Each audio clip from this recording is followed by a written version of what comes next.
Hello everyone, আমি YouTube channel ফিজ ফোর্টিতে সকলকে স্বাগত। আমি রাজকুমার শুরু করছি আজকে ভিডিও। আজকে আমি ক্লাস 10 এর নেক্সট টপিক নিয়ে আলোচনা করব। আমার অলরেডি বলছে বয়েলের সূত্র এবং চার্লসের সূত্র বর্ণনা হয়ে গেছে। আজকে আমরা এদের সমন্বয় সূত্রটা দেখব এবং সেখান থেকে আদর্শ গ্যাস সমীকরণটা নির্ণয় করব। তো প্রথম দেখি বয়েলের সূত্র সেখান থেকে আমরা কি পাই? ভি সমানুপাতি 1/p যখন টি ধ্রুবক ও এম ধ্রুবক হলো। আর চার্লসের সূত্র কি পাই? চার্লসের সূত্র থেকে আমরা পাই সেখান থেকে আমরা পাই ভি সমানুপাতি কত? টি। তাহলে যখন পি ধ্রুবক ও এম ধ্রুবক। এবার কি সেই যৌগিক ভেদের উপপাদ্যের কথা মনে আছে? যৌগিক ভেদের উপপাদ্য দিয়ে জুড়ে দাও। তাহলে যৌগিক ভেদের উপপাদ্য অনুযায়ী কি হবে? ভি সমানুপাতি টি/পি, যেখানে শুধুমাত্র এম ধ্রুবক থাকবে, কারণ বাকিগুলো পরিবর্তনশীল হয়ে গেছে। ঠিক আছে, তাহলে পরের লাইন কি লিখবো? অতএব ভি সমান কে ইন্টু টি/পি। তাহলে হয়ে গেল পিভি/টি ইকুয়াল টু কে। তাহলে এটাই হলো আবার চার্লসের সূত্র এবং বয়েলের সূত্রের সমন্বয় সূত্র। তাহলে এখান থেকে আমরা গাণিতিক রূপ কি লিখতে পারি? যে P1V1/T1 ইকুয়াল টু P2V2/T2। কখন এটা থাকবে?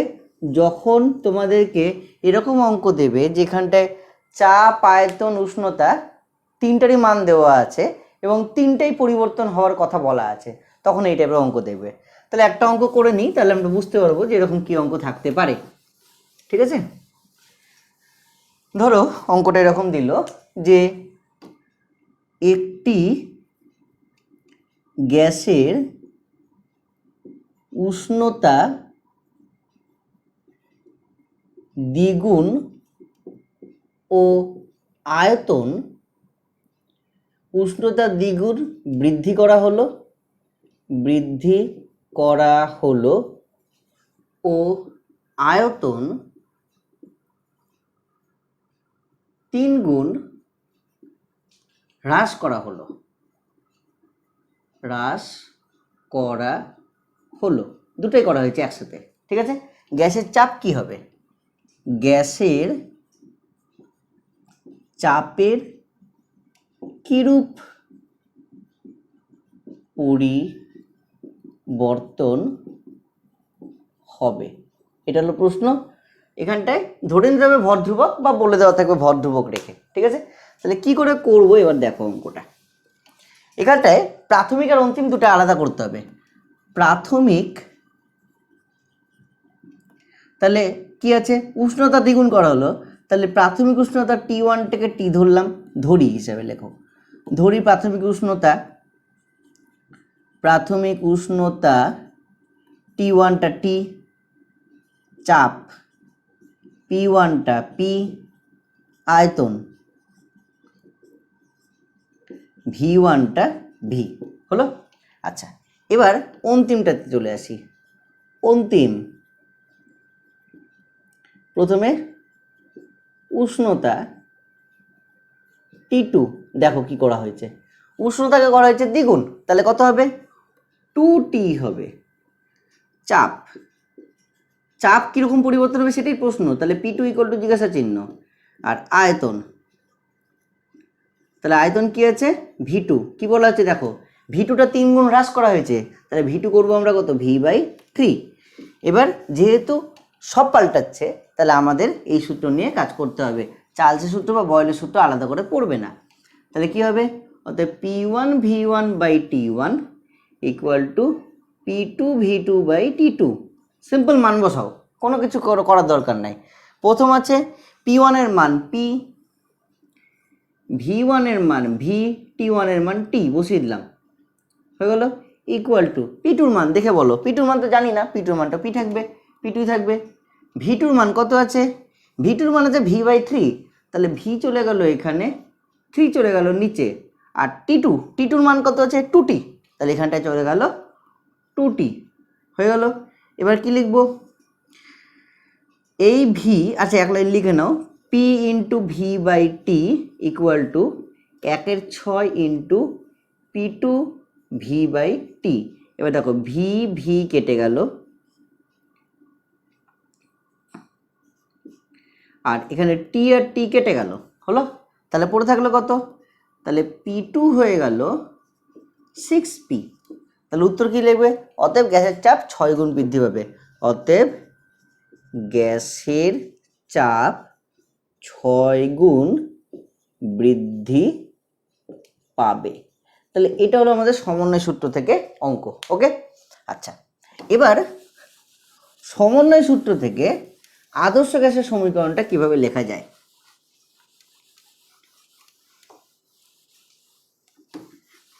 দেখো ভালো করে, সমন্বয় সূত্রটা কি আছে, সমন্বয় সূত্রটা আছে PV by T equal to ধ্রুবক, যাকে আমরা কে ধরে নিয়েছি, ওকে। তাহলে কি লিখবো পরের লাইন, অতএব পিভি ইকুয়াল টু কেটি, এটাই হলো আমার আদর্শ গ্যাস সমীকরণ, আদর্শ গ্যাস সমীকরণ।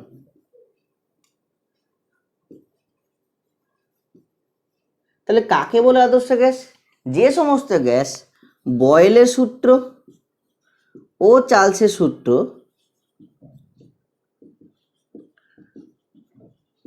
ঠিকঠাক মেনে চলবে তাদেরকে বলে আদর্শ গ্যাস, এবং তাদের সবার ক্ষেত্রে সূত্রটা প্রযোজ্য, কারণ তাদের সবাই মানে এই সূত্রটা তো বয়েলের সূত্র চার্লসের সূত্র থেকে এসছে, তো এই দুটো মেনে চললে তো এটা মানতেই হবে, ঠিক আছে। আচ্ছা, এবার আদর্শ গ্যাস সমীকরণে দেখো একটা কে রাশি আছে, যে কেটাকে চেনা যাচ্ছে না, তো এই কেটার মডিফিকেশন করা হয় মোলের সাহায্যে। আমি তোমাদেরকে মাঝখানে কোনো একটা টাইমে মোলের আমার একটা ভিডিও বানানো আছে, সেটা দিয়ে দেবো। তো মোল কনসেপ্টের ভিডিওটা ভালো মতো দেখে নিলে তোমরা এই মোলের কনসেপ্টটা ঠিকঠাক হয়ে গেলে, অ্যাকচুয়ালি মোল 9-এ পড়ানো হয়, সেই জন্য আমি এখন আর বলছি না মোল সম্পর্কে। শুধু মোল সম্পর্কে যদি বলতে হয় তাহলে একটাই কথা বলতে পারি, যে 1 মোল মানে কি কি।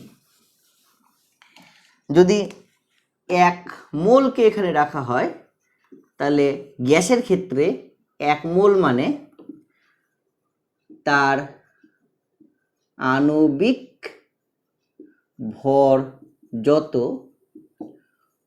তত গ্রাম পদার্থ 1 মোল মানে।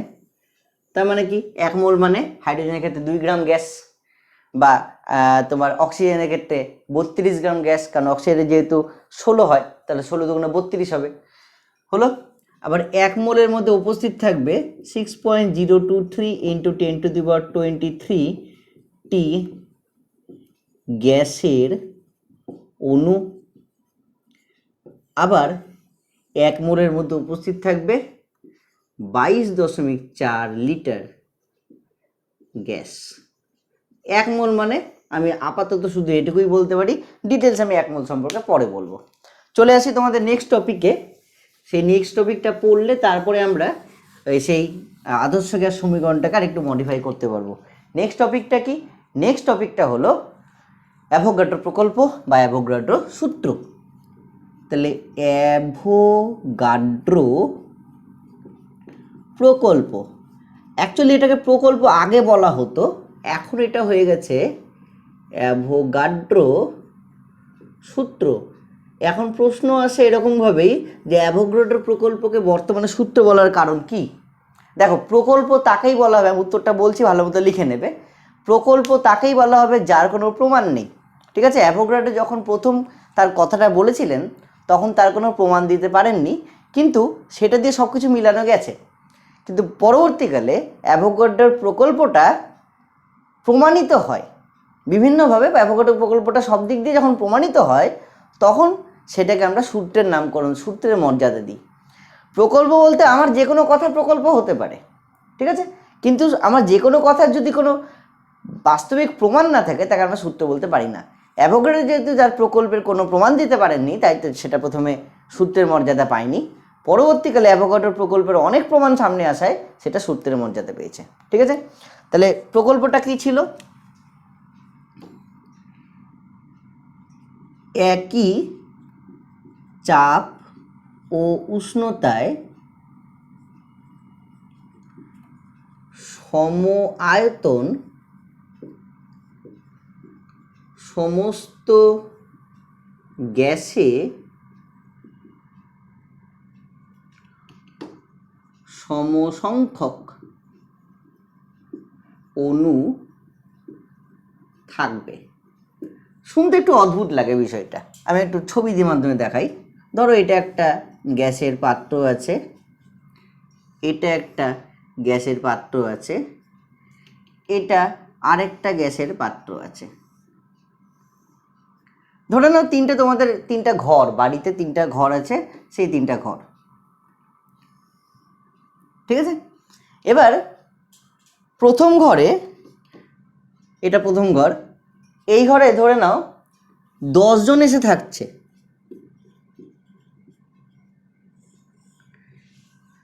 পাশের ঘরে ধরে নাও 10 জন বন্ধুর জোড়া, তারা একসঙ্গে এসে থাকছে। এবং তার পাশের ঘরে তোমরা ধরে নাও যে 3 জনের গ্রুপ আছে, তো এরকম তিন জনের গ্রুপ 10টা তোমার এই ঘরে এসে থাকছে, কিন্তু কারোরই কোনো অসুবিধা হচ্ছে না। কি বলতে চাইছি বুঝতে পেরেছো কি? দেখো, ধরে নাও এখানে 10টা হিলিয়াম গ্যাসের অণু আছে, এখানে 10টা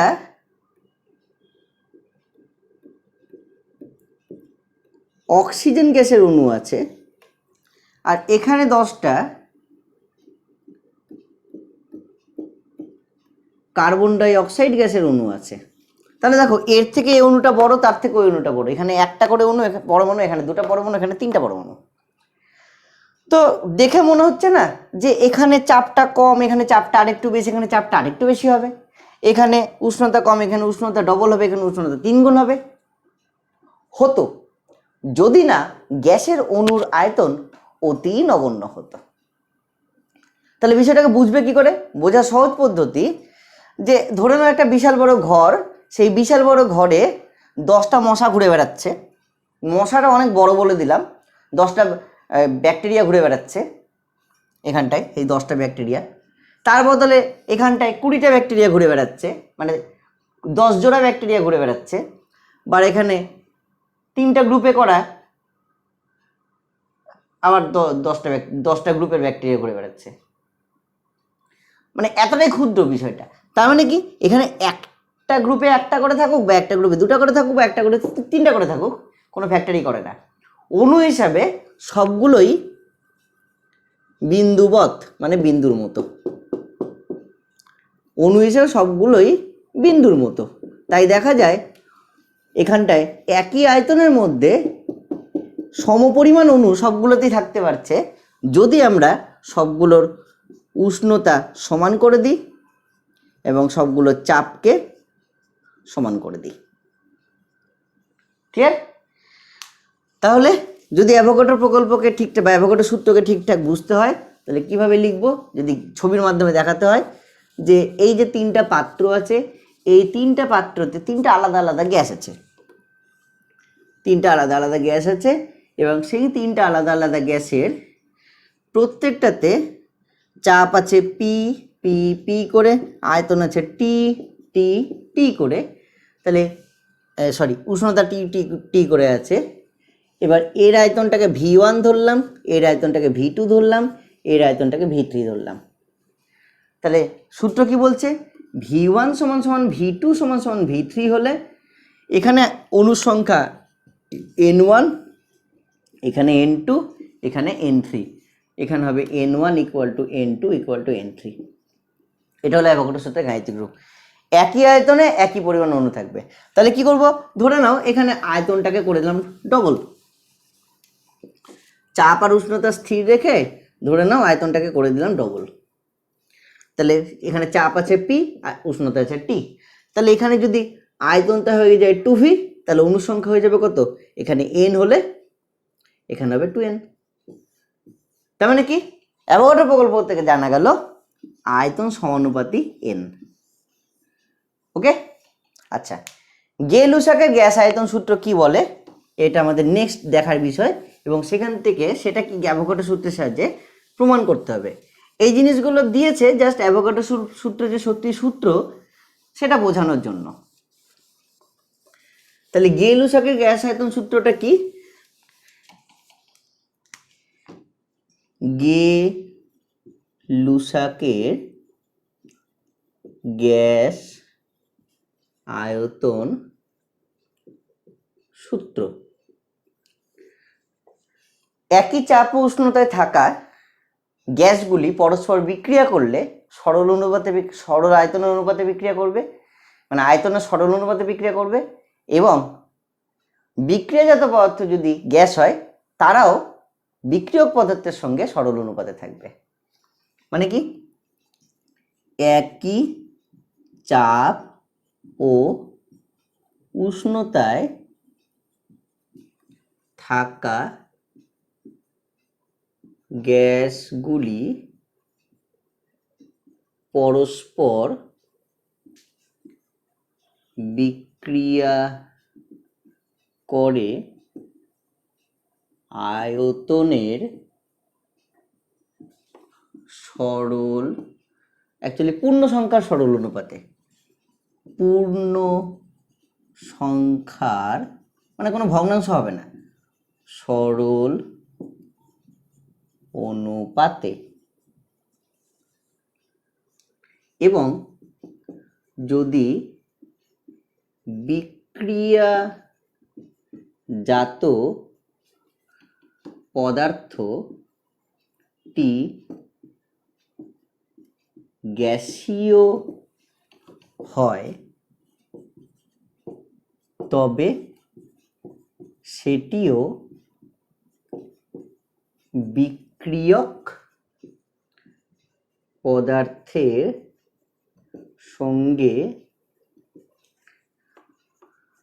পূর্ণ সংখ্যার সরল অনুপাতে থাকবে। কিভাবে, আয়তন ভিত্তিক। তাহলে এটাকে প্রমাণ করব কি করে, এটাকে প্রমাণ অ্যাভোগাড্রো সূত্রের সাহায্যেই করা যায়। কিভাবে, একটা এক্সাম্পল দিয়ে আমরা এটা প্রমাণটা করি। দেখো দেখো আমরা এই বিক্রিয়াটা জানি সকলে যে নাইট্রোজেন প্লাস হাইড্রোজেন বিক্রিয়া করে দুটো অণু অ্যামোনিয়া তৈরি করে, এটা সকলেরই জানা। তাহলে এখানে একটি অণু নাইট্রোজেন আর এখানে তিনটি অণু হাইড্রোজেন তৈরি করছে কি, দুটি অণু NH3, তাই তো? তাহলে যদি n সংখ্যক দিয়ে দিই, n সংখ্যক নাইট্রোজেন, তাহলে 3n সংখ্যক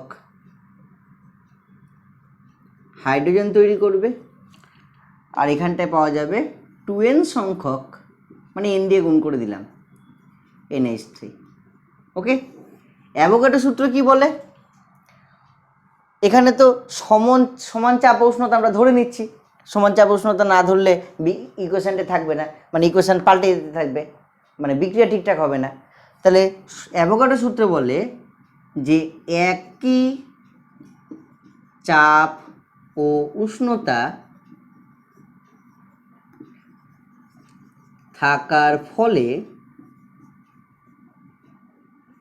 n সংখ্যক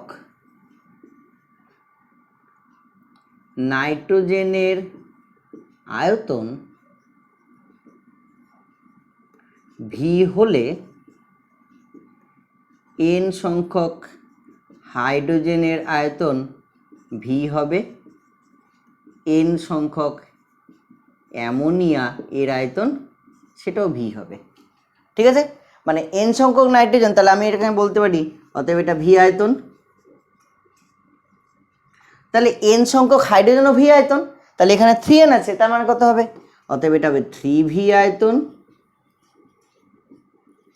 আর এখানে কি 2n সংখ্যক, মানে n সংখ্যক অ্যামোনিয়া যদি ভি হয় তাহলে 2n সংখ্যক অ্যামোনিয়া কত হবে? অতএব এখানে হবে 2v আয়তন। তাহলে আয়তনের যদি অনুপাত বানাও তাহলে nitrogen is to hydrogen is to ammonia, এদের আয়তন অনুপাত কত? V is to 3v is to 2v। তাহলে হচ্ছে 1:3:2, এটা হলো পূর্ণ সংখ্যা সরল অনুপাত। তাহলে এইভাবে একটা উদাহরণের সাহায্যে অ্যাভোগাড্রো সূত্রকে কাজে লাগিয়ে গেলুসকের গ্যাস আয়তন সূত্রটাকে প্রমাণ করা যায়। আচ্ছা, এবার চলে আসি এই অ্যাভোগাড্রো সূত্রের সাহায্যে আমাদের যে আদর্শ গ্যাস সমীকরণ, সেই আদর্শ গ্যাস সমীকরণের জায়গাটায় দেখো আমরা কি পেয়েছিলাম।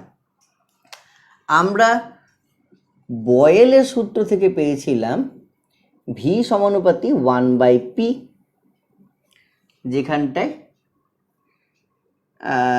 টি ধ্রুবক আর এম ধ্রুবক। 2 নম্বর চার্লসের সূত্র থেকে পেয়েছিলাম কি?